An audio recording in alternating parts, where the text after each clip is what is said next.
Okay, quick practice unit 2. We are building our place value understanding and working on fact fluency and counting on. So it's a myriad of skills and we're going to break those apart right now. So starting in lesson 1, we work on seeing and saying teen numbers. So the student leader will say, I'll point to a number, let's say them together. And we're literally just going down the right side of the chart.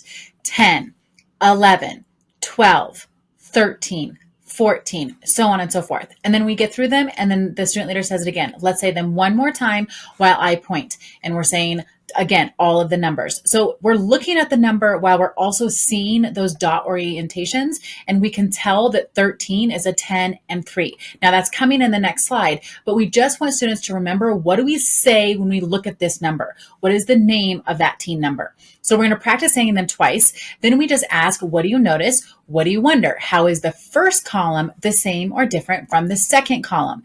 Now, typically quick practice is always choral response. It's mental math. There really isn't a lot of talking in terms of partner talk or calling on one kid. But in this case, we're taking just a moment to say, what are we noticing as the differences, or what is the same? Quickly tell your neighbor, right? And they might, I notice is the same. I notice is different. Okay, so they should be noticing that when I have 0, then over here I have one group of 10.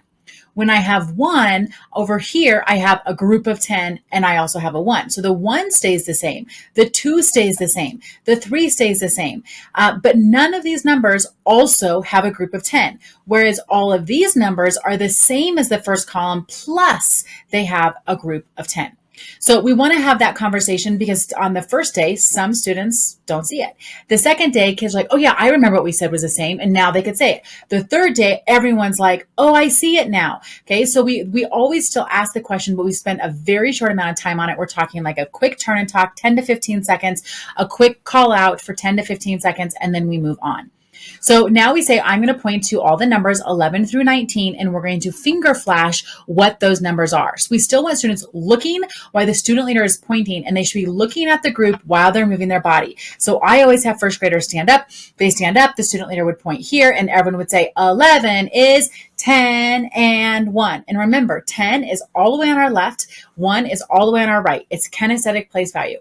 The student leader points to the next one, and the students say 12 is 10 and 2. So again, they're saying it and finger flashing it while the student leader is pointing each part. 12 is 10 and 2. 13 is 10 and 3. So of course, some kids just get in the habit and they stop even looking, but we want them to look while they're doing those finger flashing. And remember that we're not just saying 10, it really is a group of 10. And when we say 13, we're looking at the number 13. So all of it is a part of connecting what we're saying to what we're feeling to what we're seeing.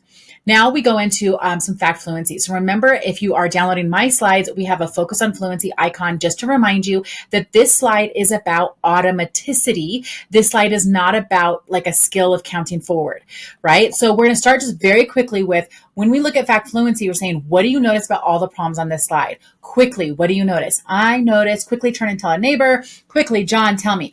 I notice that they're all +0 or +1 facts. All of them. Okay, so now the student leader is going to take over. Read it with me. And they point to this one. 5 + 1, think about it.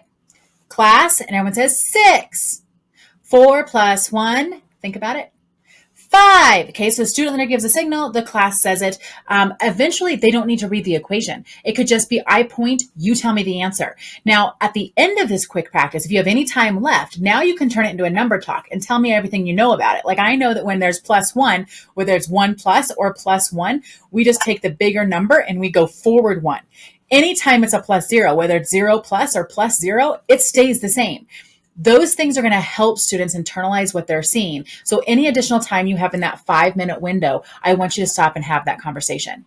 You're going to continue that until you get to lesson 8. Now, as you get to lesson 8, things change. And I want to remind you that if you're in the Math Genius Squad, that we have a fact fluency focus. So I'm going to even give you slides like this to remind you what I want you to assess right now. So on those days, you would skip the quick practice and you would do that assessment. So be looking for those in your lessons. If you're in lesson 2.8, now I'm going to stop the teen numbers, and now we're going to start a new quick practice, which is identifying that greater number and then counting on. We've been learning it in the lessons. Now students need even more practice putting it into place. Okay, so the student leader would say, Class, what's the greater number? And the class would say, or the student leader says, put the other number on your fingers. Okay, so what's the greater number? 6. Put the other numbers on your fingers. Everyone puts up 3. Let's count on 6, 7, 8, 9. What's the greater number? 5. Put up the other numbers on your fingers. 2. Let's count on 5, 6, 7. So we're just practicing now the skill of counting on, which my slides are going to have a little icon to remind you. This one's about strategy. This one's not about automaticity yet. Okay, so the automaticity slides are now, we should just know those facts. We should recognize them as what they are and just have the answer. We're still also learning a counting sequence. Even if students already just know that 7 plus 3 is 10, of course we want you just to know that. That's not what this slide's about. This slide is about that counting progression, that they also know how to count forward from any number and know how to keep track of it and know when to stop. Okay, so then you also have a fluency or an automaticity slide. Same idea. What do you notice on this? I notice they're all -1s. They're all -0s. Okay, let's read it with me and then let's give the answer. We might even go through and then just give answers and then have a quick conversation around how we just know these answers. So you will continue that now from 2.8 all the way through the rest of the deck and end with some more fluency slides. Remember, 5 minutes a day, and now you're practicing place value, you're practicing fact fluency, and you're practicing a key skill and counting on. Now, if you love these slides for your everyday quick practice, make sure you check out the ones we have for daily routines and the videos that we have on YouTube.